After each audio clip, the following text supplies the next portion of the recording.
Welcome to the Paleo Post podcast. I'm your host, Seth Choggy, founder of the World of Paleoanthropology. Join us as we journey through time to uncover the secrets of human evolution. Each episode, we delve into the groundbreaking discoveries, fascinating research, and the stories of our ancient ancestors. From the latest fossil finds to in-depth discussions with leading experts, the Paleo Post podcast brings the past to life. Whether you're a seasoned researcher or just curious about where we come from, there's something here for everyone. So let's explore our incredible human origins together. Guys, we are here. We have done it. It is the season finale of the season 3 of the Paleo Post podcast, your premier podcast in paleo news, archaeological excitement, and human origins research. We are so thrilled to bring you this episode, George, Genevieve, and I. There has been so much going on, so much news, and we have so many plans for season 4. We cannot wait. Genevieve, how are you? So my big news is that my TED Talk just passed 10 million views. Yay! That is amazing. Wild, hey? Yeah. So it's just really exciting and amazing to think that that many people have actually shared my research with me, which makes me very happy. Absolutely. So just real briefly, can you tell us what the talk was on? And we'll have the link included in the description so we get even more views over there. There we go.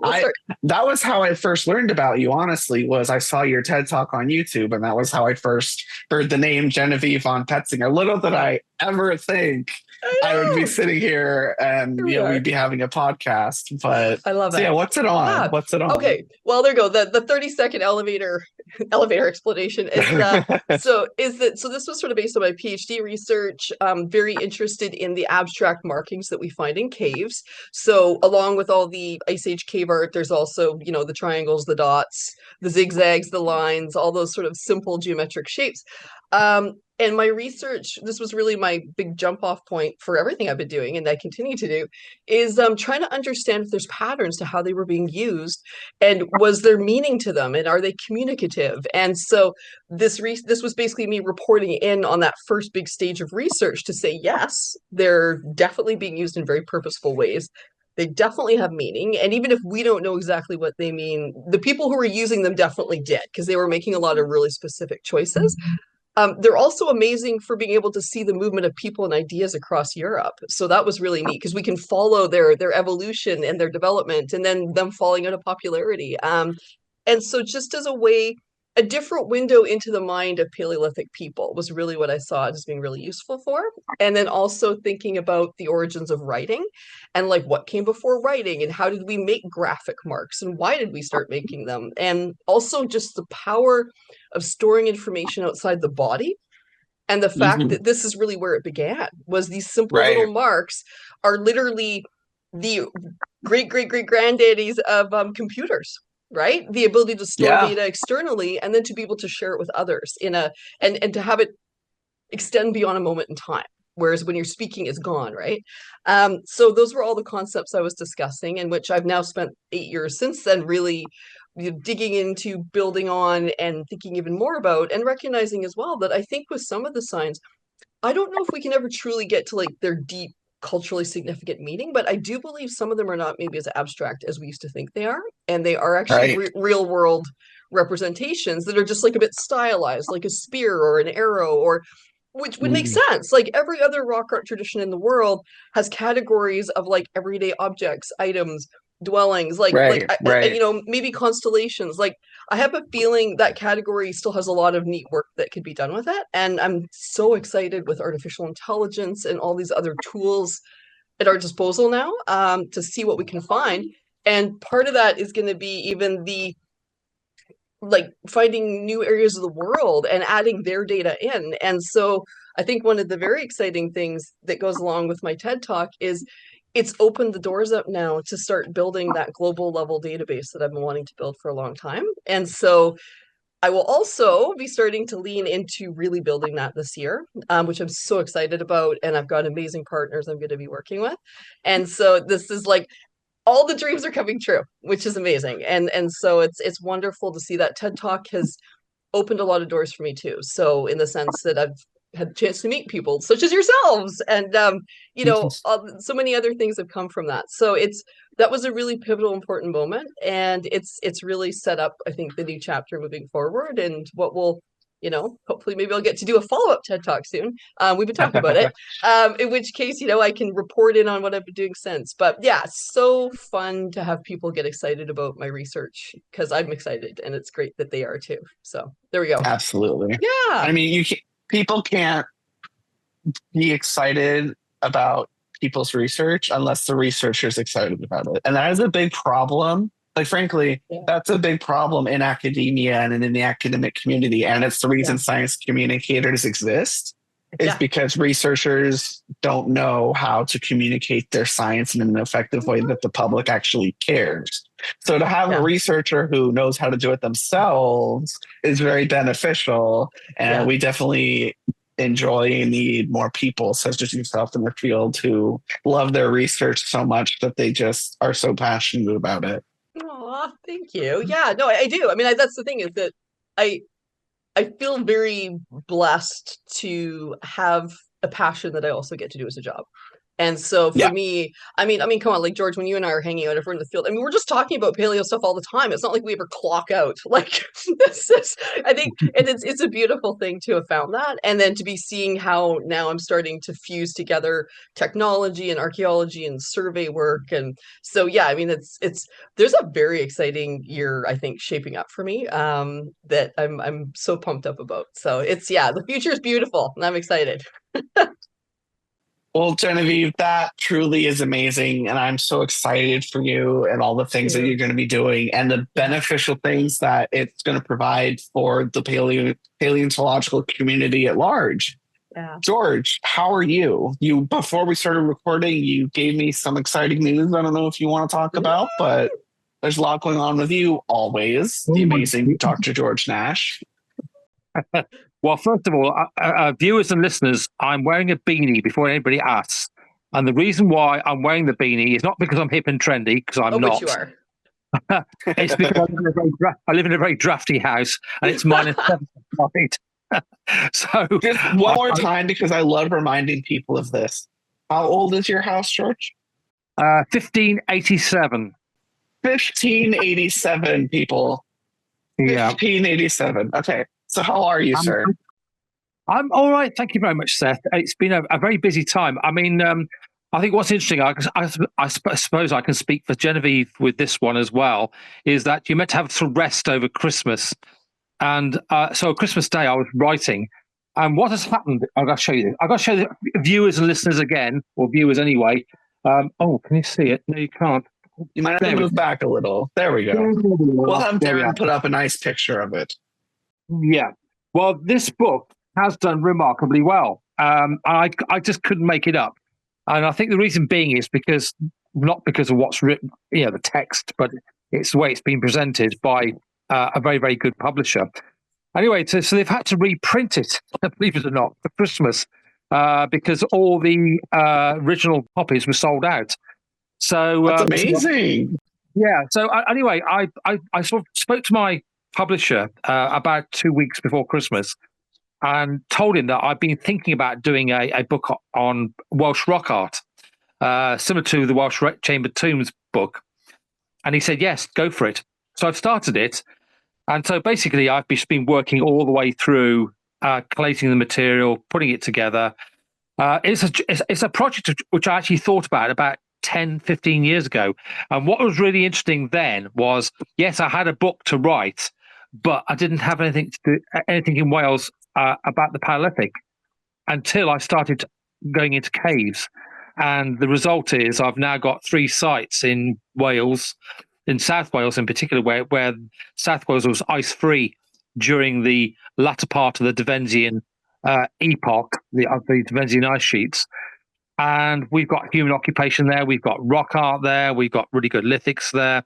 You name it, it's there. And it's very, very exciting. So now, with all that information I've got, I can now put together a proper chronological sort of account of the rock art of Wales from the Paleolithic right through to the Iron Age. So I'm very happy with the way things have gone. So I've been busily writing away, and I'm about 50,000 words into the book at the moment, and still writing. And it's looking good. Well, says me. I think it's looking good anyway. So that's one thing. And then the other exciting thing is there's a couple of cave sites which have come up, which I'll be visiting. I'm going to be doing some acoustics in one cave in Portugal because we're doing some experimentation there about noise, about sound. Not so much the idea of musical sound, but the idea about how sound resonates into a cave environment. So that's on the 25th of January. And then I just had the surprise phone call today saying from my colleague at the Bradshaw Foundation, George, would you fancy coming with us to Andalusia to look at Le Palata Cave and Nihar Cave? And I said, yes and yes. So I'm off in February with Peter Robinson and his colleagues to look at these caves, which is very, very exciting. I've been there before. Palata many, many years ago. In fact, I knew the owner's father, who very, very kindly took me around to some of the places where you don't normally go. And so I'm very excited to go back there again and have a look at remember what was there. But what I do remember what was there was very, very exciting indeed. Stuff which is just will blow your mind. And they do call Le Palata the Lascaux of the South. So it's going to be quite an exciting visit. And I'll report back to yourselves and our listeners and viewers about the experiences of Le Palata. Yes, so that's please. one thing. Where did you say this was? Southern Spain. Southern Spain, yeah. It's right near the town of Ronda.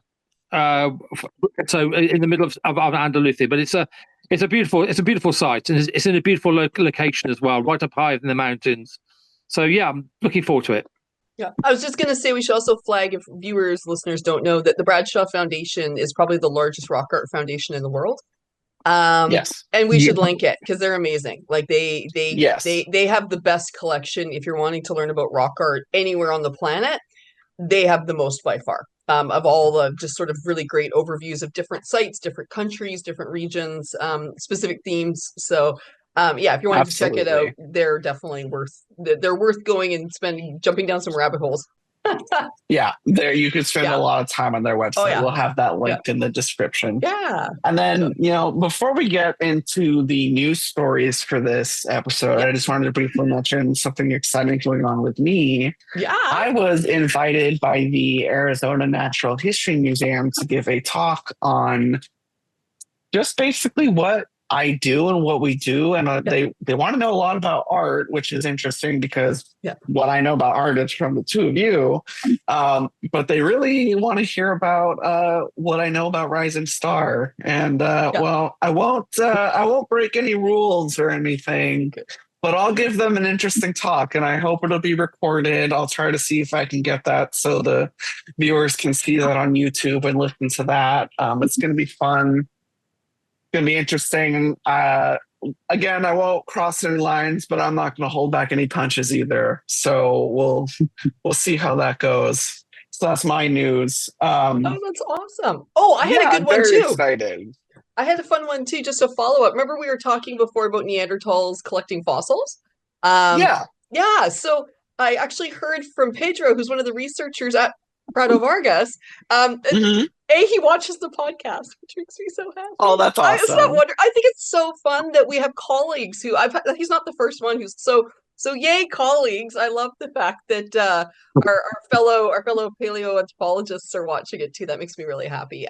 But also he was just telling me too that he thought it was fun that we mentioned the site, and then also that they've got lots of new things. There's been a whole new season's worth of, so he was like, so stay tuned. We may have things to talk about with Prado Vargas in upcoming episodes as well. So apparently rich, interesting cave, lots going on there.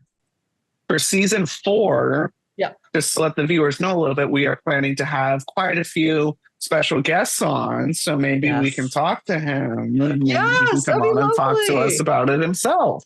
Yeah, he's Um, really great. He works in the Burgos region in Spain, and yeah, really smart, doing really interesting research. So it'd be really fun to have him on. Yeah, that's great. Awesome. Yep. Yeah. So I hear you have an interesting story out of Yeah, Italy, which is a I region we haven't do. really talked about too much. No, well, and that was what it made me excited on several levels, and it even kind of like fits with my TED talk a little bit because so for my PhD field work, I went to 52 cave art sites in 2 years. It was a lot. Amazing. Yeah, because basically the goal of my dissertation was that there's lots of sites where the geometric signs weren't like they may have been noted, but they hadn't been really deeply studied or documented. And so I Right. wanted to start filling in the blanks a little bit and trying to understand more about, because again, we can't figure out patterns if we don't know what's there. So filling in that detail, now I'm going to take it to a whole new level with this new database I'm starting to work on. But one of the places I went that was very understudied was Sicily because I had heard there were sites, but there was almost beyond having dots on the rock art map, if you know what I mean. Like there's kind of a couple of the sort of overview books have like the rock art maps. There was very little data. And so when I contacted the one of the superintendents down there in northern Sicily and asked, apparently I was the first person who'd asked for permission to go to the sites in like a decade. No, Wow. and what it was though, and I mean, again, no, this is, I think Greece and Italy both suffer from this problem. This is my theory. Like there is so much depth of history there. Like when I was in Sicily, like my older son who's 12 now, I mean at the time, so this was back in 2014. I mean he was 2. He was toddling around a perfect Doric temple like that was just out in the countryside. Like, so that's like one of those big Greek temples. It's one of the most intact ones in the world, sitting in Sicily. A Phoenicians have, what temple? it's called Doric? Doric. It's the ones with all the pillars. It's a very specific. Yeah. Okay, I've just never heard that word before. Yeah. Yeah. Well, we'll get a picture up. But yeah, my Yeah. 2-year Yeah. old son's like trotting through it.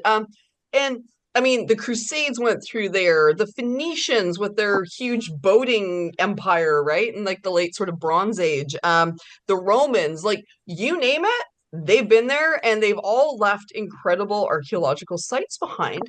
And so what my main contact there, Giuseppina, what she'd sort of explained was that people just don't ask to go look at the ratty old caves. Like that was like the word she used, but like why would you go look at this cave when you can go, the archaeologists are looking at all these huge monumental archaeology has just been the focus. And I Right. think that's been the scenario, honestly, in a large part in Italy and Greece as well, is that they have so much depth of history there. And so again, even a couple of the sites I went to, there was Phoenician marks in the caves too, which is really neat. So so it was like the layers of history, the palimpsests in there was amazing.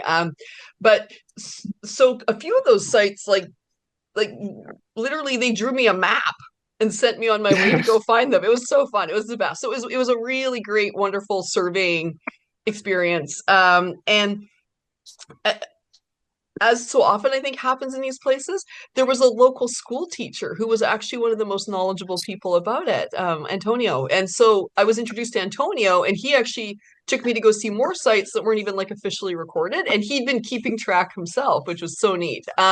Now we'll definitely throw up some cool photos of that because I included a couple of those photos in my TED talk because people just don't know the art as well.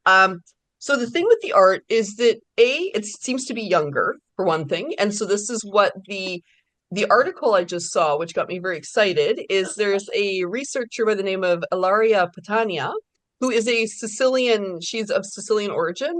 She is professor in the U.S. now, and she is starting to open up Sicily in a very so I think there's over 25 sites now that they've surveyed. They were looking down at the southern coast more. I was up on the north when I was looking, just because that's where things were known. But I had other people telling me, oh, there's more art if you go here, there's more art if you go there. So as with so many of these places that are underdocumented, people know, but you have to go ask.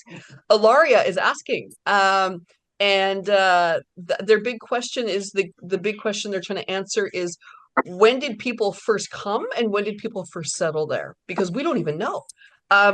So for viewers if you think about the Ice Age, right now it's about 2 miles, I believe, is the distance between Sicily and mainland Italy, and Sicily is right off the boot. It's off the toe of the boot. But apparently that 2 miles is incredibly treacherous, right? It's a very treacherous piece of water. It's not easy to cross.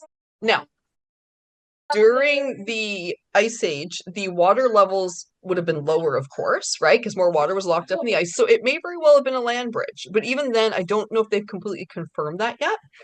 The other thing people forget is how close Italy is to Africa. Like that piece of Italy, that southern Sicilian coast, you can basically see Africa on the horizon. Like, and with lower water levels, they may have been able to go there. And so when I was in Sicily, I was thinking very much when I was looking at the style, they had this incredible panel of humans who look like they're involved almost like in some sort of ritual. Like it could actually be a ritual sacrifice. It's got a vibe, and they all have bird heads. It's really unusual. It's not something you normally see in the European art. The style of the figures, though, I believe there are better matches in North Africa. And so I think the big question is, just because we think of Sicily as being part of Europe, because it's part of Italy in the modern world, does not mean it was necessarily most closely associated with the Paleolithic Ice Age culture going on up top. It may have been more associated with the North African side of things, or it could have been a bridge point between the two, right? And so what Ilaria Patania and her other colleagues, they're trying to answer some of those questions, and they've found some really neat sites. Now they're looking for archaeology, not for the art, but obviously if you start finding the archaeology, the art's probably nearby, right? Or at least that's what we're hoping. Right. And so but they went to the historical archives, they went and talked to locals, like they did all the things. And so it's a really cool study. It's early days yet, but unsurprisingly, because that was certainly my impression too, is I was like, man, somebody needs to go back to Sicily and do something about this. Like it's everywhere. And so it's wonderful to see that they're really starting to open this up. And I guess her grandfather was actually a local fisherman. She's got a really good deep background. And then also thinking as well, they've actually been doing some underwater caves. So they've been going into the underwater caves because, of course, water levels have risen. So maybe some of the most important sites are now underwater. So it just checks all the boxes for an awesome new study with, they've found stone tools. They've got some other interesting things that seem to be popping out. And so they don't have an answer yet. My guess would be that, honestly, people were there probably a lot sooner than we've necessarily thought. And it may, again, people just weren't looking at the right places, or and now that we have people being more systematic about it too, and also with all the new technology for dating, but also then wrapping our heads around the fact that Sicily could have been part of a North African culture during that time period. Not, we associate with Europe, but geographically speaking, it's actually much closer to the Levant and to North Africa. Like, so that whole, the Middle East and North Africa. And there's lots of things about the art that almost track and match better there. So so I think that's where it's a great new study and a perfect example of what happens when people go looking. I'm reading the Greek myths again since 6th grade for the first time really deeply. And there's a lot of it that has to do with Africa. Greece was very connected to North Africa during the time of Athens' height and Spartan's height and everything. There was a lot going on. So this idea that in Paleolithic times, this could have been happening as well doesn't seem far-fetched to me in any way. And, you and I were discussing at one point, if you can discern cultures by either the same type of art that's used or even the same pigments that are used in the art. So I think that's fascinating that, yes, it's part of Europe technically, but culturally, and that brings up a lot of, I think, modern sociocultural ideas, kind of like if you think of Crimea, like, is it Ukrainian or is it Russian? Like it all just depends on the cultures and how they represent themselves at the time. So it's very interesting. Yeah. And the arbitrary lines we've drawn on maps. Right. Because all borders are arbitrary. There are, So it's fun. George, have you ever been to Sicily? I don't know if we've ever had this conversation. Well, I'm going to put my 10 pennies worth in. I think we both, all of us, need to think about Cosca Cave. Yes. Cosca's near Marseille. And to get to it, you have to go down about 35 meters below the Mediterranean sea level to get to the top of the entrance. And so we're looking at a 35 to 40 meter drop at least at around 20 to 25,000 years ago. And 30,000 years ago, I would argue, and I've seen some of the mapping that's been done, some of the hypothetical mapping that's done, and the Mediterranean didn't exist. It was just a series of lakes, large lakes, and it's so cool. So there would have been massive land bridges between North Africa and Europe, and in many respects, it's a bit like Doggerland in the North Sea and between the UK and Western Europe. Holland, Belgium, Denmark, Germany. There was a big land bridge across there up until 6,500 BC. So, so there's been a hell of a lot of sea level rise since that time, and I always look at Cosca Cave as a yardstick in terms of understanding about how shallow the Mediterranean Sea or lakes were during the height of the glacial maximum around about 20,000 years ago. But I think that maybe even 30,000 years ago and beyond, that we're still looking at a more of a lake-like environment. The same thing can be said about the Baltic as well. Yes. So this idea of land regression and also sea level regression is a constant. It's moving all the time. So I think what you're saying, both of you, in terms of the influences from North Africa, I believe they're already there, and I think a lot of maybe some of the linguistics that we pick up in Spain and Italy, Spain, Italy, and Greece, and the Levant have also a connection with what's going on in North Africa as well. So the Romans loved it. Yeah, right. So, well, I think that's kind of what I thought was fun about the story, was just that it's a reminder again about how different the world looked at say 30,000 years ago. Like, we forget. It's almost because like when we think of the Mediterranean, like that's a significant body of water. So to imagine it as a series of lakes, or then to think about again, for the viewers, anybody who's American who's watching who doesn't know meters so well, the entrance to Cosquet is over 100 feet down. So that is huge. Like that is it's why it's so dangerous. Like you actually are descending atmospheres to go down now if you're going down using diving. When the cave was rediscovered, my colleague Jean Clot, he's a spelunker, and he managed to not just dive down and get into the cave from the entrance side, but he also spelunked on the landward side to get through to the back of the cave, and so he knows the cave very, very well. But apparently, he was saying to me that when they went down there, they found two divers who run out of air, basically run out of air, and were floating around in the top and the ceiling of the cave. Their airlocks had finished. Oh my goodness! They did that stupid thing of not telling anybody about they were going down, and I don't think they were using lines either. So there was another problem. So it is a very dangerous cave to get into. Once you're in the cave, it's another Lascaux. It's absolutely stunning stuff, full of really good sort of Ice Age fauna paintings. All the archaeology, all the stuff you want to see in a cave is there. So and don't forget two periods of occupation, right? One around 28,000, which is exactly what you were talking about, and another at 18,000. So that gives us a bit of a benchmark for when the Mediterranean was really, really low, because it had to be 100 feet or 35 meters down to get into it, because they were not using scuba gear. So it must have been above water. So that gives us some good clues. So that's what I mean is, I think those coastlines, the submerged coastlines, so cool. It's a very, very complex series of chronologies which have to work alongside the changing environment over a 20, 30,000 year period. So it's exciting to see what's going to come next. So speaking of new horizons and opening up new regions, George, your story also, of course, fits in with this theme of sort of new frontiers. And what you were saying, there's a paper being published. Is it being published this week, Genevieve? about or a comment about there's no Paleolithic art being found in Israel or within that part of the Middle East. Yeah, well, I think so. The big argument in that paper, I can get I can get the proper citation for it, but it was I do know Ran Barkay, I hope I'm pronouncing his name right, who's one of the main authors on the paper, was the theory that they were proposing, and he even said to me, "I don't think you're going to like our theory," which was kind of funny.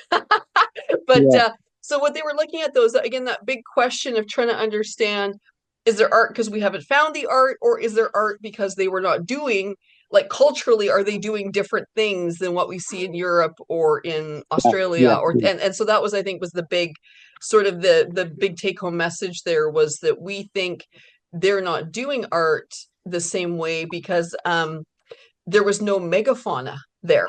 Like the megafauna had already gone extinct for environmental reasons. So I think it was along those lines, was that if you're not seeing mammoth, you're not going to draw mammoth, right? Yeah. So that was that was the theory, was kind of what they were sort of proposing, was that and they did recognize, though, Hyanim Cave, which does have there is a engraved horse that I believe was on, it's a portable but a large block piece, I believe. Yeah. And then there's also, of course, Mano Cave we just talked about, which was the one with might be engraved like a turtle shell. So they acknowledged those, but they were pointing out that maybe the art tradition was just different with that particular culture, was what they were saying. Yeah. Well, let me tell you two stories then. Two stories in one. Yes. First of all, I think there's always an issue, and it's been an issue with me, with you, and everybody else of a certain age who've been doing caving for the last 20 or 30 years, in that we didn't have the technology 20, 30 years ago to look for very, very faint traces of pigment. Now we have, and we're finding stuff. And this is where the story begins with me, and it involves you as well, Jen. Me and you were in early 2022. We did a tour of Israel, and then went to Jordan, if you remember. And it was a fantastic sort of experience, because we went around the Sea of Galilee. We went to the archives in Jerusalem, looked at some fantastic, lithics, some, all the things that you want to find on an archaeological site were there in this archive. And I think I posed the question to one or two archivists, is there any rock art of Paleolithic data around here? Because previously to that, in 2014, I've been working with the Israeli Antiquities Service in the Negev, and I'm still partly involved in that, in one or two projects there still. And we were looking at stuff which was Nabatean, so it's what we would call the European Bronze Age. So around about 2000 BC, they start to produce art. Ibex, camel, all that stuff was coming through, engraved. And it's in an arid environment, which was probably slightly greener than it is today, but no Paleolithic. Anyway, if you remember, we went to Mount Carmel, which is probably one of the most important premier sites in the Middle East. That was the best. Yeah, for looking at really early Neolithic, Natufian archaeology. And obviously the most famous cave there is Skull Cave. And of course, me with my camera, click, click, click, click, click, click, click, click, click. I did nothing with images. So in 2022, I sat on the images, I put them onto my computer and archived them, stored them, but I didn't run them through D-Stretch. Now, for those people who are listening or watching, D-Stretch is an algorithm which is desk-based, which will tease out from an image reds, yellows, and blacks, which the naked eye cannot see. And surprise, surprise, I was going through them. I was going through the ones at Skull Cave, in fact, before anything else, because I thought I'd seen something in the cave next door, which is a cave called El Wad. Now, El Wad, and the connection between me and El Wad is my greatest hero of all time is a woman called Dorothy Garrod, who was a British archaeologist who in 1926 published probably the most important book on Paleolithic Britain, and also worked in El Wad Cave. So she did a lot of her work in the Middle East, when really, in many respects, Israel was still part, which was then Palestine, and it was a British mandate. So she had easy access to premier archaeology sites. So she's working in El Wad, found these wonderful burials in the entrance of the cave, explored the cave. The only interesting thing was the geology. And when we went into El Wad, I thought I saw things, but when I went back there again in 2023, they weren't there. And the reason being, and you couldn't make this up, Jen, on the one side where you've got Skull Cave, the geology is smooth, clean, and lovely, and pretty, and beautiful, and sexy. On the other side of El Wad, it's clean, beautiful, smooth, and sexy. El Wad is like a fissure, a limestone fissure, which is very jagged, irregular, and it doesn't provide a very good series of panels to be painting. You can't paint on them at all. So I had to dismiss, when I went back there in 2023, I had to dismiss El Wad as a bad idea. And I was with the First Art team, and I started looking through the images, and I realised that in Skull Cave, now for the viewers and listeners, Skull Cave today has been blown to smithereens because of its qualities for building stone. So back in the early part of the 20th century, it was a quarry, basically. And all that survives the Skull Cave are some holes where the entrance was, which is about 30, 40 meters away from what's left of the cave, and the back end of the cave. And in the back end of the cave, about 2 meters up on one of the walls, actually, as you go inside on the left-hand side, I found a red line, a straight red line, which had been made by hematite. I said nothing about it. And then when I looked at it on D-Stretch in 2023 with the First Art team, we thought, aha, bingo, we got something interesting. So we took samples. The samples were lost, which I was a bit annoyed about, not by us, but by the University of Haifa. God bless you. And but I have found since then more imagery right at the back of the what's left of the cave, and also just below that line. So that's one site. And then my colleagues, Sarah, Polly, Ugo, and Virginia, went on to another cave, which is on the other side of the valley, called Red Cave. And the Red Cave, there's a clue in the name.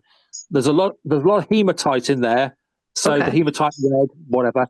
Anyway, we found the first schematic painting of a animal there, which hasn't actually been published yet, amongst other things as well. So that's very, very exciting. And then when they went back, I got invited back by Haifa, by my colleague Mina, to have a look at the caves again, which I happily did. Found more stuff in Skull Cave, as you do, because of the new technology. And then my piece de resistance was, there's a show cave next door to El Wad, which has sexy, beautiful, smooth panels, which are ideal for painting on. Did I find anything there? No, I didn't. However, I did find five clear areas of the back of the cave, this show cave, in fact, called Jamal Cave, where you've got finger dots and also a little bit of calcite. So really, that's really, in many respects, that I will say to our colleagues in Israel and also my Arab colleagues elsewhere that we're not looking hard enough. It's as simple as that. Okay, so a couple things. So first of all, bringing it back to our Israeli colleagues, I think first of all, though, this is such a classic example of they can't write about what they don't know about, right? And because it hasn't been published yet, they're having to work with data. But this is where, for viewers and listeners, sometimes we have to revise our theories because the ground shifts, right? And so I think this is the work that the First Art team is doing over there. It is actually helping to change the story that we know about that region. So it's so exciting, George. No, it was fantastic to go with you. And I had my then 5-year-old son with us. And so that was really fun. We went on a road trip. But for the viewers, if they're not familiar with School Cave, so School, when I was an undergrad, it was one of the first caves I ever learned about, and its big claim to fame is not an art cave, it's the burials at that site. Exactly. Yeah, How yeah. many are there? There's got to be at least 10, I believe. So the Well, crazy thing is they're like 120,000 years old, those burials, right? Like they're some of the oldest Homo sapien burials we know of, like, and they're intentional, like they are interments outside of Africa. And really cool is that the people who are buried there, they've done some genetic work, and they're Homo sapien, they're not our direct ancestors. They're a local group that went extinct. So they're actually like a branch that left earlier than, like, because our ancestors left 60, 80,000. These guys left earlier, made it up to the Levant, settled in, and then went locally extinct and did not contribute their genes directly to us. So they're actually a failed branch, which is so cool. But the big thing is they had grave goods. And there was even a couple of very simple engraved marks on things in the graves. So it's some of the earliest examples of portable art and personal adornment also come from schools. So it is a symbolically very significant cave. So when we got there, and George is the one who pointed out those engraved marks on the back wall, and like my brain exploded, because that was the only missing piece from that site. They had all the other check marks for, the symbolic modern human checklist, right? Like, which is burials and grave goods and portable artifacts and personal adornment and, doing all the things, but we didn't have the art. And then you went and found the art, which was amazing. Now, I know they had a couple of engraved marks back actually in part of Dorothy Garrett's excavations, but all they noted was it was covered by archaeological materials, but they didn't get into it because what are you going to do in the 40s? They didn't have any tech, right? And they definitely hadn't noted any of the hematite or anything. So it's such a great site, and if there's new clues about the artistic capacity of our ancestors there, even the branch that went extinct, I mean, that's huge. Like, that really could be opening up our early understanding of the 100,000 plus, what was going on, right? So I mean, that's amazing. So School is such a great site in so many ways. But yeah, I just wanted to, in defense of our colleagues who wrote that article, I mean, they don't know about the data yet. So hopefully you guys are able to publish soon. I think everything, of course, in that region is pretty messy right now. And so understandably, there's some delays going on. But I mean, this is the way the field works, right? Which is that we discover new things, and then we sometimes have to revise our theories. But what do you think about their concept of, since there was no megafauna, well, there was no big animals? I mean, you're not going to draw the gerbils. I mean, you could, because they've lost the gerbils and hamsters, so it's not there. We got megafauna on the schematic art. Yes. We haven't worked out quite what it is. Okay. But the imagery looks to me as if we're looking at something like a wild cattle. Which they probably did have in that region. Yep. Yeah, like some sort of auroch. So I think we're there. I think we're in the right area, so to speak. But what I find quite amusing is that we've gone from no art to 4 out of 5 caves that we investigated produced art. And what was really funny was the cave where I thought I saw art in El Wad when I was with you in early 2022 turned out to be, I'm embarrassed to say it really, but it was turned out to be some form of lichen which looked very much like a bull's head. And I fell for it. I fell for it, kind of thinker. And it happens. It had every aspect, anatomical aspect of a bull's head with horns, and it was lichen. Isn't that the worst? Yeah. Well, me, Mr. Stupid here, went up a 4-meter ladder and to inspect it. I think it's maybe 4-meter ladder, and all I was coming out of my hands was just lots of lichen. So we had to dismiss it. But you have to do that. That's the whole point, right? This is the science, and this is the process. Well, remember when we went into El Wad, Jen, I think we were in there for about 2 minutes. We went up into the central part of the cave. I went click, click, click, click, click, and then walked out again. That was it. Yeah. But what was really interesting is that when you look at the geology makes sense. That either side of El Wad Cave, we got Jamal on the right and Skull on the left. That geology is a lot smoother and a lot more acceptable for people to paint and draw on, and to leave their mark. El Wad isn't. No, it's the unfriendly spots, the one you don't want to hang out in. But no, I mean, I've been there. I mean, I've stared before at which I swore was an engraved triangle. And it was natural, like it happened. So I mean, that's why now I have that like magnifier that I take with me so that I can actually rate in the field now. And I really practiced a lot at being able to discern. But if it's 4 meters up, what are you going to do, right? So there you go. I think we've all had those moments. And again, that's the thing, right? We have to revise what we think we know. But no, Mount Carmel is such a fascinating series of caves, like that whole karstic formation. I mean, they also have sites that go back like what 500,000 years at least there, because that's one of the oldest examples of controlled fire comes from a different cave there. Like such a gold mine. Yeah, it's a beautiful, beautiful series of sites. So it was amazing to go there. Middle Paleolithic. So Middle Paleolithic. Yeah. That's right. Is it like a swallet? What is swallet? A swallet is like a chimney that comes through the. Yeah, it was a chimney. Yeah. It's a chimney, and it was filled with sediments by Gerald, and then removed. And we are after we post Gerald. We are. Everything is PG. Yeah. Yeah, but the cave, because it was still and the roof collapsed, and the next wall was still like open because. And then just as a final funny note for viewers before we get to Seth's big story, but oh my gosh, George, when we went to that amazing archive, do you remember the beautiful archive where I got to hold the 1,000,000-year-old, like those balls from Ubeda? Oh, that was amazing. And the Acheulean hand axes. But oh my gosh, but I had my 5-year-old son with me.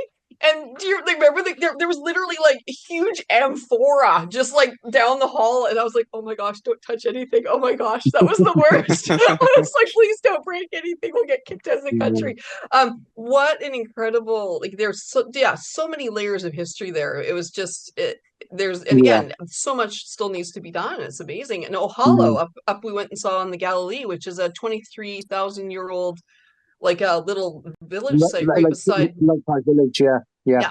And I mean, again, it got preserved because of being underwater, but it had some very interesting portable art pieces I was just reading about in there. So from like 23,000 years ago. But yeah, so much going on there. But the data set that the researchers were working with may not have quite been complete enough. So as new sites get discovered, maybe they will revise. I'll actually be interested. I'll have to talk to Rand and see if it changes its opinion if we find more art. So, well, just put a conclusion to it. I'm speaking to Mina Evron, who's the professor at Haifa, and we are so committed now to do something with the data that we've got from these caves. So it will be published. I'm not quite sure where or when, but I'm hoping to I've started work on my side of the paper already, and so it needs to go to Mina now, and Mina will add her sections as well. So hopefully we shall get something out this year in 2025, which will be really what we want to do, really, to basically put that part of the world on the map, because again it's a blank at the moment. And what's really quite interesting, you've talked about the archive, about these wonderful 1,000,000-year-old balls, and I remember the lithic refits that they did, which are in the archive as well, which are certainly early modern human. And what's interesting is you've got that sophistication in terms of portability of artifacts. So the question you must ask yourself, why aren't we painting the walls? Well, I think they are painting the walls, but we're not finding the stuff because we're not looking hard enough. And I will say, in the defense of all my colleagues in the Middle East, I include both Arabs and Israelis, you need to have the technology now to find this stuff. Because if I was to take you now to Skull and say, right, find that line for me, you wouldn't see it. You wouldn't see it with the naked eye. No, but But if you have the tag, you could find it. Yeah. Yeah, exactly. And we found it. I suppose the frustrating thing about the whole episode of that particular discovery was, yes, we know what it is, but we can't prove what it is because we don't have the calcite flow over it, and that's the big problem. But it's classic. It's a classic sort of sign, in your words, classic sign of early modern humans playing around with art. And we've also got it right deep into the what remains of Skull Cave. I've found it, but I haven't even talked to Nina about it. So, and this is the problem because of the political issues and problems out there in the Middle East. That's the last thing she wants to talk about is me rabbiting on about rock and roll. There's some red lines in it. I think also the last point I'd make about that article too, though, is that I don't disagree though with their concept that we could be seeing like artistically cultural differences, like that there could be a different tradition, because they were pointing out that not everybody makes big sort of like figurative art, right? Which is true. We do get cultural difference. So it's entirely possible with what you've been finding as well with the finger dots, schematic stuff, lines, that maybe they didn't have such a big tradition of drawing animals. But that again, then it comes back to, does it have to be figurative to be considered to be art? Or does abstract stuff also, I mean, has the potential to be hugely symbolic and useful? So, I mean, I think that also but what is art? What is graphic communication? What is its purpose? So, well, I think it was Leroy Goron who mentioned, and it's a classic statistic, but I think only between 20 and 30% of all cave art in Europe, in the Franco-Cantabrian regions, France and Spain, is figurative. The rest of it's all abstract signs, geometrics, etc., etc. Yeah. So I just think sometimes really the history books seem to want to present the more spectacular art, graphic art with figurative art, because something which is more meaningful to people like us to recognise. But when you face the general public and archaeologists and rock art specialists with squares, rounds, circles, and triangles and rectangles and zigzags. Too many times they get a bit bored, right? Or they're like, oh look, it's another splat. So it just doesn't have quite the same impact as like a majestic horse, like, you know, that's sort of beautifully depicted as it gallops across the cave wall. So I'm sure that there's a lot of that going on too. So I think, but it's as with any of these articles, which are a bit of a challenge, I always welcome it. I think it's an opportunity to think about things in a different way, and then sort of weigh where do we think. But so I think it'll be interesting to see as the First Art team starts to publish with the colleagues in Israel. Does that start to change the conversation? So it's a fun one. I'm sure well. I mean, this is the point. You've hit the word on the head. Conversation, the idea of conversation and debate. Friendly conversation and debate. Totally. Yeah. So like I said, Rand actually set it up for me when he sent me the article and was like, I don't think you'll agree, but here you go. So, but that's what I mean, makes the field fun. We need different opinions. It's good. That's how debates happen. So, I mean, I think it's science at its finest, and then we adjust as we need to. The key is just not to get so calcified, that in your opinion, that you can't change if new data comes. Yeah, exactly. So speaking of new data, huge study, Seth, tell us about your There's stuff. a big new study out, and this one involves props. So I'm very excited because I love props, and I've got plenty of them. That short Genevieve did the other day about her, obsession with collecting marine fossils. I have my own addiction to a collection. So a new study analyzed the evolution of brain size over the last 7 million years in hominins using one of the largest fossil databases ever compiled for this reason. And what they found was surprising. They found that our brains, which if we're talking about hominins, start with this guy who's Tumai. Look how small this little guy is. He's got a very tiny little brain. Aww, this is to scale, 7 million years old. It was believed originally that brain size change occurred in different species. Mm-hmm. So, for example, we have Homo habilis here, which is the first species in the Homo genus, meaning our family. And this is their brain size. It's around 400 cc's or cubic centimeters. And it's quite small. Mhm. Now, the next step in our evolutionary trajectory, we believe, after Homo habilis was Homo erectus, which, as you'll see in a moment, has a much larger brain.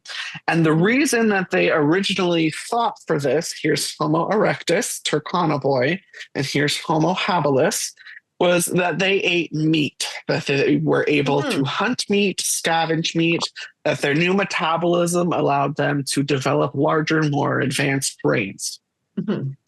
Now, instead, this new study reveals that brains grew steadily over time, with each species contributing incrementally to the trend. Instead of one species having a smaller brain, a new species developing with a much larger brain. This challenges the old narrative that major evolutionary jumps, like the emergence of Homo erectus or Homo sapiens, were the sole drivers of brain expansion.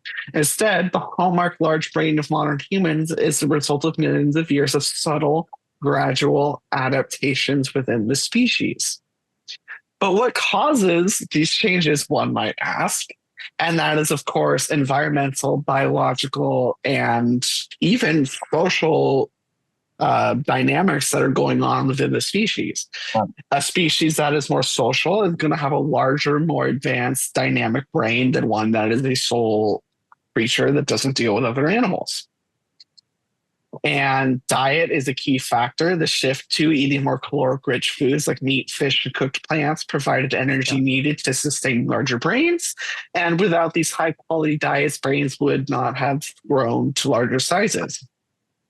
And climate also played a huge role. As environments fluctuated, our ancestors needed to adapt. Larger brains helped them to solve complex problems like finding food or navigating new terrains during migrations.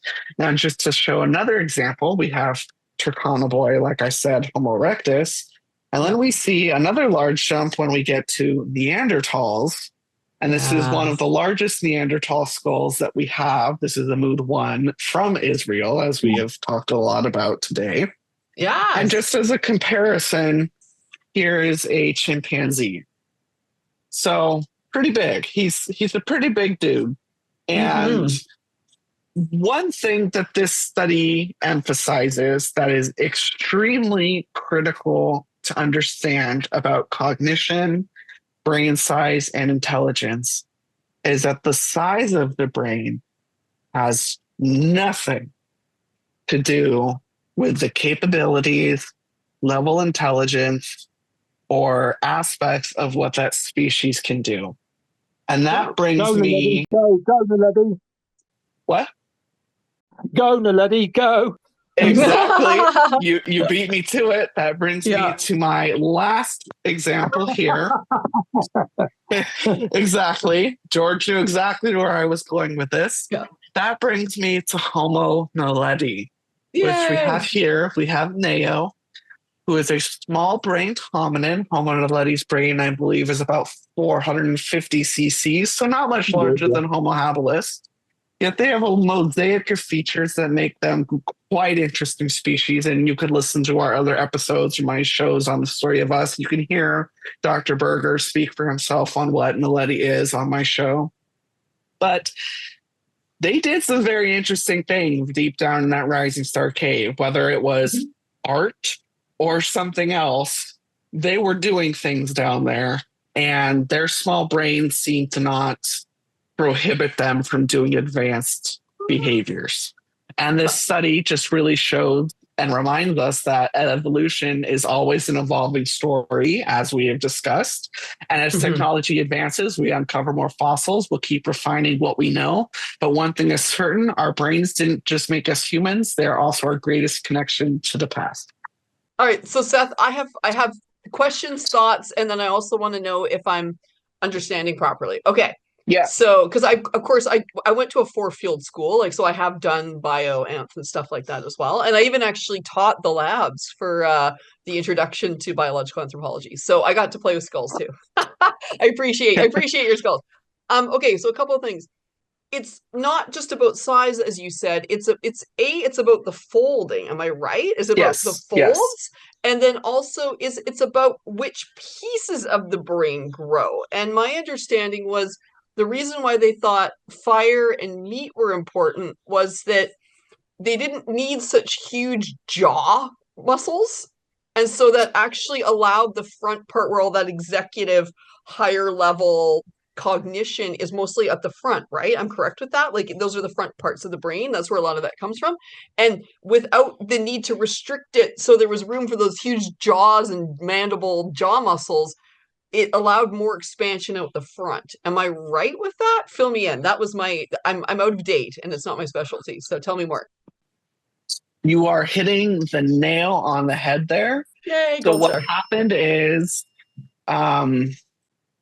all my skulls, if you guys will give me 1 second to grab another one. Yeah, more skulls. Let's do it. More skulls. I know, more skulls. So you never the have one that too I'm many grabbing skulls. now, I know.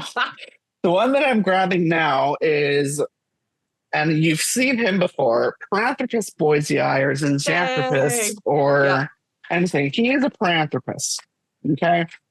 And here we see him here. And as Genevieve mentioned, this guy chews hard foods, roots, tubers. He does not eat meat. He's like a cow in a nice way. He's like a cow, he chews a lot. And you can see these gigantic molars if the camera will focus. These things are huge. Yeah. And what you can see here, this piece right here is called the zygomatic arch. Yeah. And it extends out much farther than it does in modern humans or other species. Here is a Neanderthal, for example. Look how much smaller that zygomatic arch is. Yeah. And the reason that bone exists is so, and I will be honest, I failed the muscles portion of my anatomy class, so I'm not going to name the muscles. Much better with the bones. The muscle passes through this gap in the zygomatic arch and attaches at the top of the skull. Now, for species that have, as you mentioned, large muscles, the skull actually shows it with these top parts called the sagittal crest. Am I right? Sagittal crest, yes, the sagittal crest. And I have a gorilla too, but I'm not going to grab him because I'm tired of getting up. The sagittal crest on that guy is massive because of what they eat. Yeah. So you can see on this hominin, he does have a sagittal crest. It's not huge, but that does indicate that he ate much more rough food. Yeah. But then when you look, they need all that space for all those muscles. That's the problem. Yes, so there's not as much brain space, right? So their brain is literally constrained by the size of their skull and the muscles because of the food that they eat. Yeah. But then when you get to Homo erectus, where this is the first species that below the skull, they have a body that's practically modern human. Yeah. They're able to run. They're able to do persistence hunting, meaning they can stab an animal with a spear and then literally just walk and follow it until it dies, where other species would get too tired and they would just not be able to find the animal. Look how small the zygomatic arches are on this guy. You can barely see them from this view. And you can see how much larger the brain is and the different shape. And that is because of what Genevieve said, and that's because of the different nutrients that this hominin was able to get because of the diet he was able to eat. Meat and other nutritious and high caloric foods allowed the brain to develop much more faster because of the gut developing in a different way as well. Yeah. Literally, the muscles changed, the bone changed, and this is one of the reasons, originally at least, we thought caused such a huge change. But this study is saying that's not the case and that it wasn't species jumps that caused changes in brain size, but over time, even within species, brain size would have changed gradually or even drastically over millions of years. And you have to remember, Homo erectus is the longest living hominin of any species. They were around for like 2.5 million years. We've been here for 300,000. Yeah, we've been here for 300,000. That's nothing compared to some other hominids. Yeah. So we have some developing to do still, probably. Well, I mean, I've always thought a gradual development over time made more sense. I think George, I was going to ask you, and I don't mean this like I'm not saying like you're like an old timer or anything, but it's more I'm just curious what you learned when you were in university, say, versus what I learned. So when I was in an undergrad in like the early 2000s, they were talking about the idea, I'm thinking more like the modern humans, but just sort of playing along with this, which was that somewhere around 40,000, was it Klein? I feel like it's Klein, was the one that, yeah, that there was a sudden change and brain size went big, and then that explained why art happened, right? And there was a line which was before this, I think it was supposed to be a genetic mutation, right? Am I remembering this correctly? Genetic mutation. Correct. The brain suddenly gets complicated, and then suddenly people can make art. And that was where they were attributing art to being this genetic sudden change that took place because of a genetic mutation. What did you learn when you were in school? Like, how did they describe it to you when you were in? I'm just curious. That's what I mean. Back in your day, I know it back in my day, but I'm just curious. What did they have some explanation as well for, like, there being a jump or it being a sudden thing? I think in many respects. I mean, I had a good professor, in fact, but we tackled the development of hominin development over maybe, let me just think about this, 4 hours. Oh, it was a quick one. That's what you're dealing with, yeah. And one interesting fact, when I was teaching at Bristol, I taught at Bristol for 19 years, we had one dissertation, undergraduate dissertation, devoted to Upper Paleolithic. The rest were all Roman. Let me just yawn a minute. The classicists. I'm afraid so. So it was frustrating in many respects. However, with my readings, I remember Klein a lot, in fact. And I never liked the idea of this jolting, quick, very, very quick moving development. I think what we're talking about takes pulses? over. I think they called it pulses, right? Like there was pulses that boof, it was like a sudden jump, which it never seemed logical to me either. So I think that's where I was curious. What about you, Seth? What were you taught when you were doing, like? So I was taught what this paper is refuting now, and that's basically what I explained is the whole leaps, kind of the leaps. Yeah, we had Homo habilis. They over time got better at hunting. Then hunting led to bigger brains, et cetera, et cetera. Yeah. One thing that I want to point out about some of the earlier ideas that you guys are talking about, and are you guys talking about what I've heard is the Neolithic Revolution? Sometimes it's called that.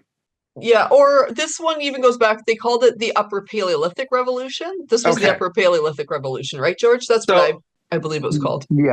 I think when we're talking about this, and when we're talking about Cro-Magnons and, these species in Europe, it's important to remember how European anthropology is and how we are trying to break away from, because for a very, very long time, anthropologists from Europe were trying to say humans came from Europe, art started in Europe, great art started in Europe. Everything that is amazing about humans started in Europe. Yeah, now, or it happened after they got there. So somehow, or maybe it was in the water. It was the European it was in the water. It was something in Europe that made humans special. We know this is completely untrue. There's amazing things in Australia, in Africa, in Asia, all over the world. There's amazing things. There's no doubt that Europe is special. Everywhere is special. They have their own unique qualities. Yeah.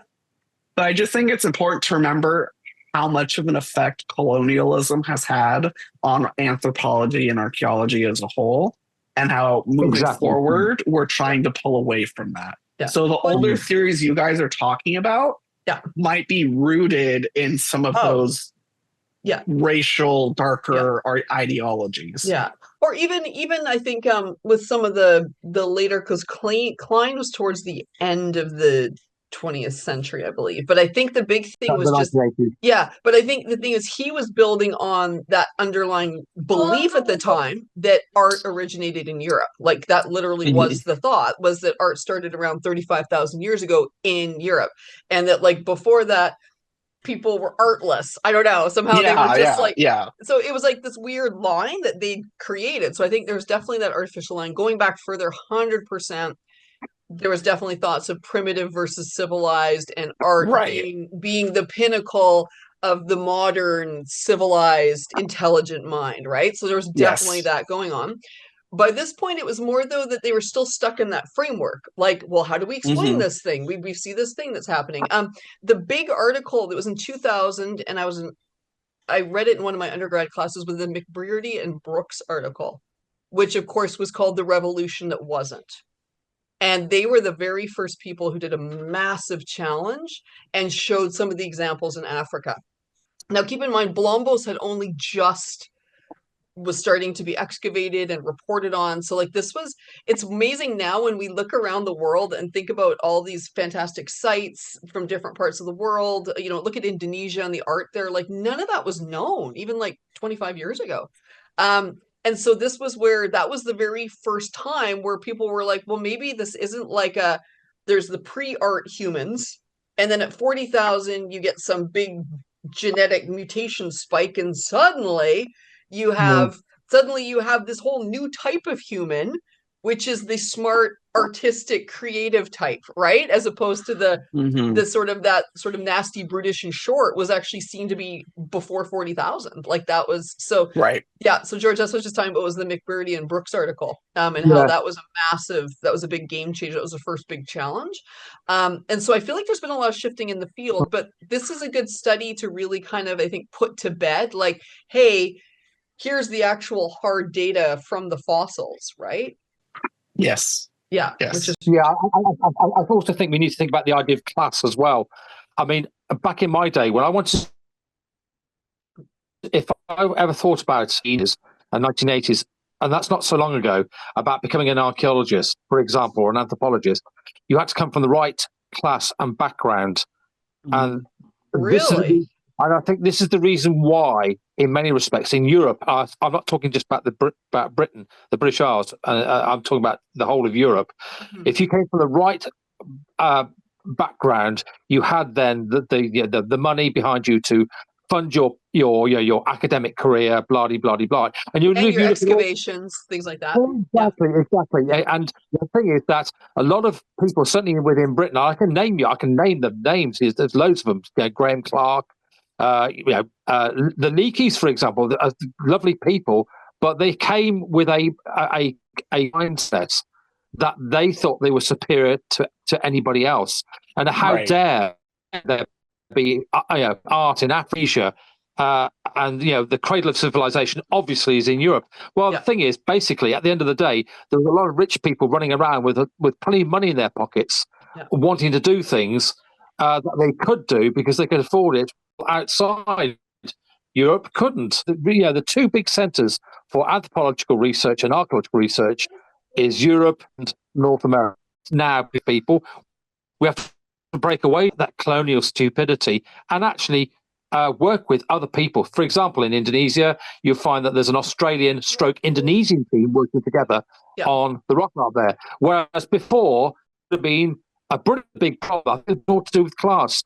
That's my sort of my socialist politics coming through. Sorry, viewers. Sorry, listeners. Well, I am.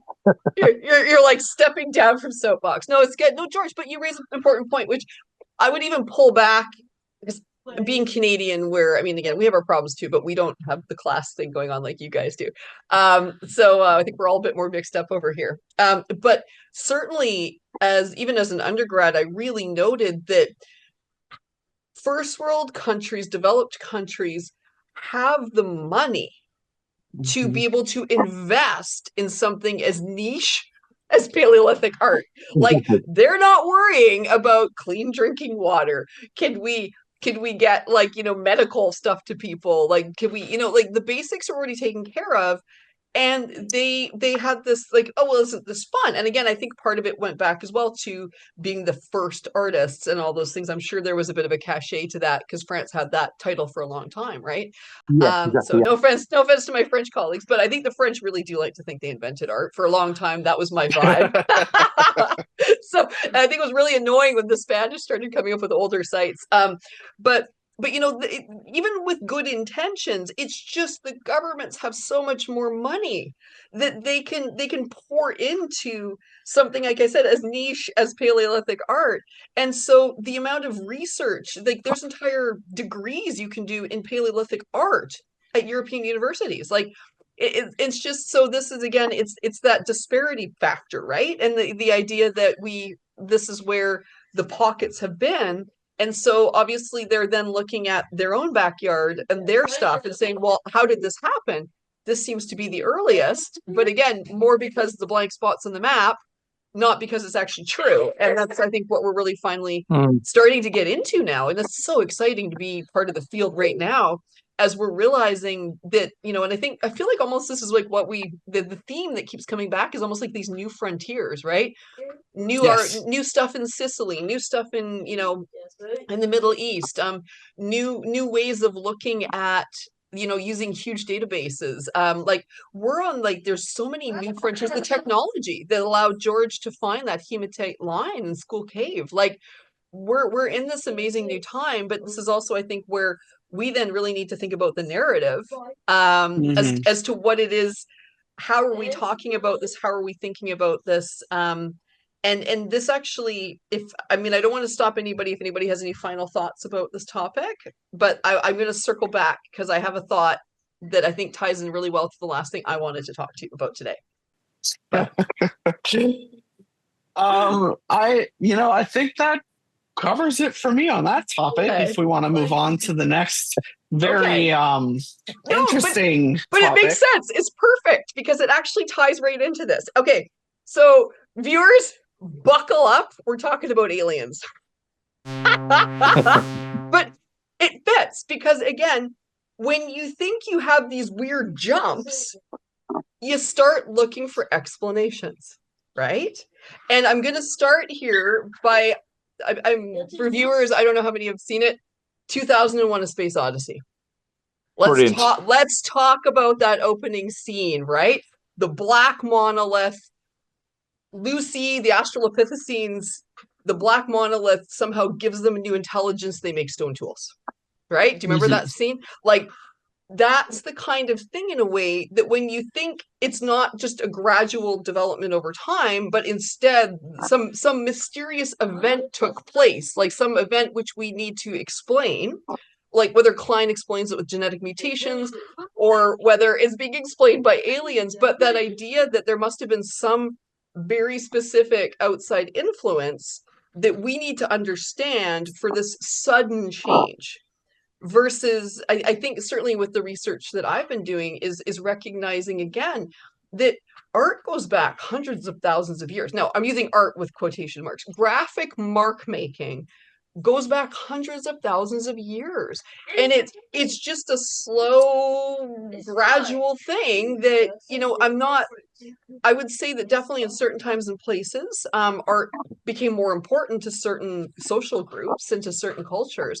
But it's not like it was suddenly brought to us by the gods or like by some external, like somebody landed in a saucer and did it. But I'm bringing this up because, I think Seth and George, you probably get this too, and I say this like very well-meaning people. Like, I'm not trying to even make fun of people here. This isn't about that, because I think they're genuinely asking this question. Right. Which is that they want to know, did aliens give our ancestors special information that taught them how to make art?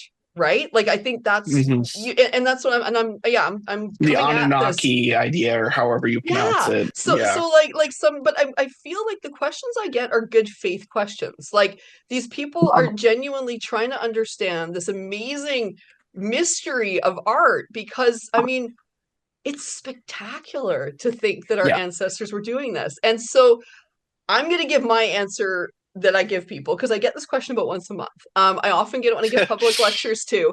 And so very much this answer comes with love, like in the sense that I appreciate the fact that that the art is wondrous and amazing, and we all just want to understand why people were doing it, right? And it's, so I think that that's kind of how I always approach my answer.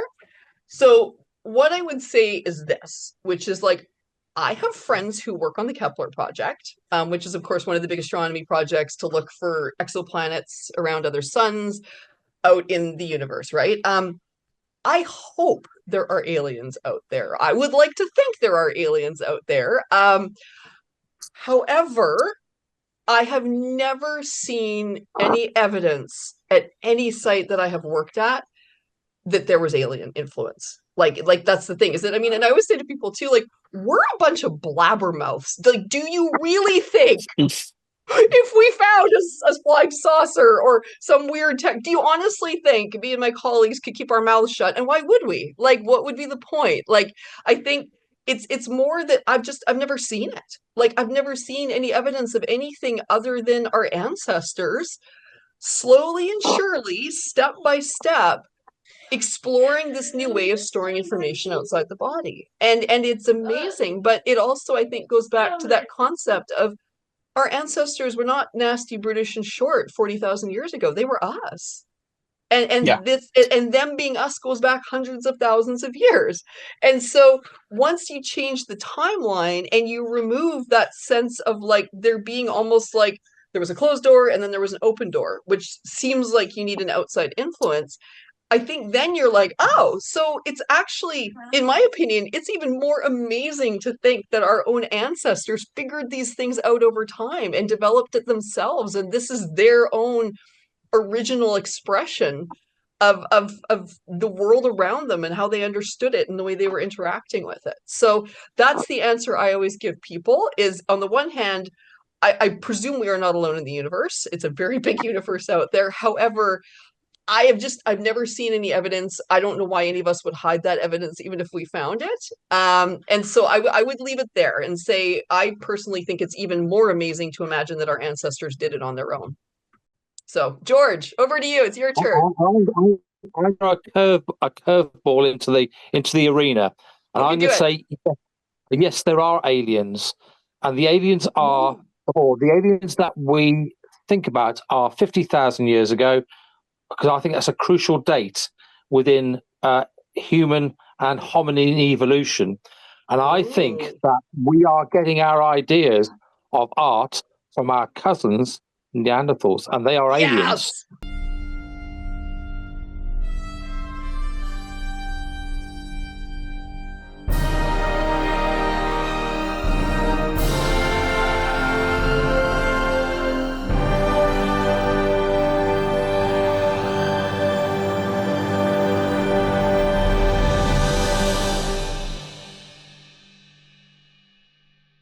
Yes. Oh my gosh. I was waiting for the punchline. Yes, I love it. I love it. Well, especially because it was Ian Tattersall who said it when I read his book. I think I was an undergrad when I read it. And so Ian Tattersall is the emeritus curator of it was a Natural History Museum, I believe, in America. Amazing man. I've had a chance to hang out with him. He was lovely. But he said in his book, and that line always stuck with me, which was, our cousin species, those are alien minds. They are not us, right? And they did think of the world differently. And so, yeah, George, I think maybe that is even an even good thing, is that we don't need tiny green men. The alien minds, these different influences, and everywhere in the world our ancestors went, they met alien hominin species.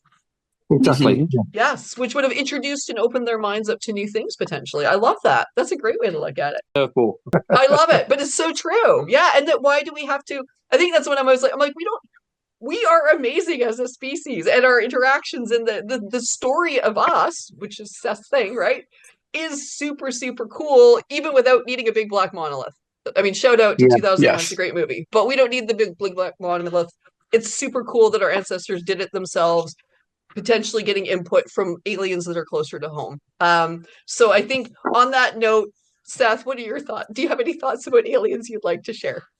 I actually do, because I'm reading a book right now by Avi Loeb, who is a leading Harvard professor on interstellar objects and life. And I just want to point out a quick note about where we are in our civilization. So for some people that might not know, there's different levels of civilizations. I think is this the Karshikov scale? I don't know what it's called. It might be. My 12-year-old's obsessed with that. I just had to say, we're like very proud of me. level. Yeah, we're like a level 2 civilization out of like 5. Yeah. And so we sent out the Voyager probes, I think in the 70s, right? Yeah. And these probes, this is the one with the golden disc with the naked man and the woman on it, and it tells like where Earth is and blah, blah, blah. And Yep. we've been able to track it deep into space. It's the farthest man-made object to ever go out into space. Yep. Get this. Any civilization that is as advanced as we are, not more advanced, because that's a different story, as advanced as we are, unless that probe was in a direct line of sight, which it wouldn't be unless they were looking for it, no one would be able to find it in space at the rate and speed and size it's traveling. So Like basically, ever. not even us. Like if No. someone sent Voyager to us, we wouldn't be able to find it or know that it was here. No, it's too little. And then It's it's too too little. reflective. All that stuff. It's too non-reflective. So the big thing about extraterrestrial life, which I fully believe in, is that you have to remember how large space is, which is completely incomprehensible. There's no way to wrap your mind around it. No. And then you It's have to remember expanding. and it's expanding. And you have to remember how old the universe is, which is also incomprehensible. And then you have to think our civilization is only 10,000 years old, but 10,000 years out of 13 billion. Yeah. So how many civilizations could have existed all over the universe? And then you have to think of quantum physics, where now we have multiple universes, and I could go on and on and on. So yes, I believe in extraterrestrial life, but I am more in line with George's idea that Neanderthals are aliens and we learned from them, not little green men that came in spaceships and told us how to build the pyramids. No, so exactly. That's my spiel on that. Yeah, no, but I think that was exactly. I just thought, I know it sounds funny, but I honestly, like I said, people are asking it, but I feel like they're asking it from a good place. But it's more like that's where, because they just want to understand, how did this incredible thing called art happen, right? Like, how did this amazing cave art happen? Because it's when you stand in front of it, it really is. It's such a neat way to touch our own ancestors, right? But I think that's where recognizing, the aliens closer to home. And then also just how amazing it is that our ancestors did figure this thing out, and that we now, I mean, art is everywhere. Graphic marks are everywhere. We could not survive without them. It's the underpinnings of modern civilization. So it truly is. Yeah, it really is. And so I think that was where I just thought that was for the finale, on season 3, that it would be fun to actually talk about aliens for a second. So there we go. We did it. Absolutely. And I think that is a beautiful and wonderful way to end what has been an amazing season with George and Genevieve. And I have had so much fun reporting these past 10 episodes. I can't believe we've made it through another season. This means we have a total of 32 episodes to our podcast, which to me is just mind-boggling. And I am so excited for what the future has in store for our podcast. There's going to be some changes coming to season 4 that I know you guys, I hope you guys are really going to appreciate and love. And I just want to say thank you so much to everyone who's listened and been with us this season. We appreciate it so much. If you've learned something, if you have found passion in what we talk about, please share our podcast, let others know about it. And I'll hand it off to Genevieve and George to say their goodbyes for this season. Genevieve? Yay! Okay, well, I mean, everything Seth said. It is wild that we're here at this point, but no, I mean, I love having a topic to be passionate about that other people get excited about, and it's very fun to get to hang out with you guys every week and to do this, and then the feedback from viewers and listeners is always so positive and excited too. So I mean, that's what makes it worth it, right? I mean, that's the whole point. This is our collective story, so it's a pleasure to be able to sort of share, discuss, think about it. And I'm very excited for the next season. Now, obviously, I mean, Seth and George already know, and I've sort of alluded to it a bit, but it's time for me to go back out to the wild places here pretty quickly. So it may be that I will be more of a recurring guest sometimes. Or again, maybe doing a few field videos to just kind of give our viewers and listeners a bit of an update as to where I am and what I'm doing. But I mean, I've got there's deserts calling to me. There's wonderful mountains. Like there's some very exciting things that are coming up for me in the near future. And so and I'm getting to finally It's all about the timing of things, and we're finally here where it's time to start building that global database. And I'm so excited about this, and to be thinking about how we can truly build a resource for future generations that will allow them to enjoy the same wonder and awe of cave art, into the future. And so, I think that's we all three of us will be having more conversations about that, as will other members of our field. But it feels like, again, new frontiers. And it's the path is opening before us. It's exciting. I'll turn it over to you, George. Oh, right. Okay. Well, just to carry on from you, Jen and Seth, I've got a very busy 2025. In fact, I'm going to be in Mongolia and also in Indonesia, actually in Sulawesi, hopefully looking at the rock art that's been recently discovered and redated, in fact. Yeah. So I'm going to be there, but I will end by just saying space, the final frontier. These are the voyages of the Starship Paleo podcast, to boldly go where no man has been before. Or woman. Or woman. or whatever you want to be. Let's just even go broader. I love it. All right, guys. Oh that is it for the season 3 of the Paleo Post podcast. We will see you next season. Goodbye. See ya.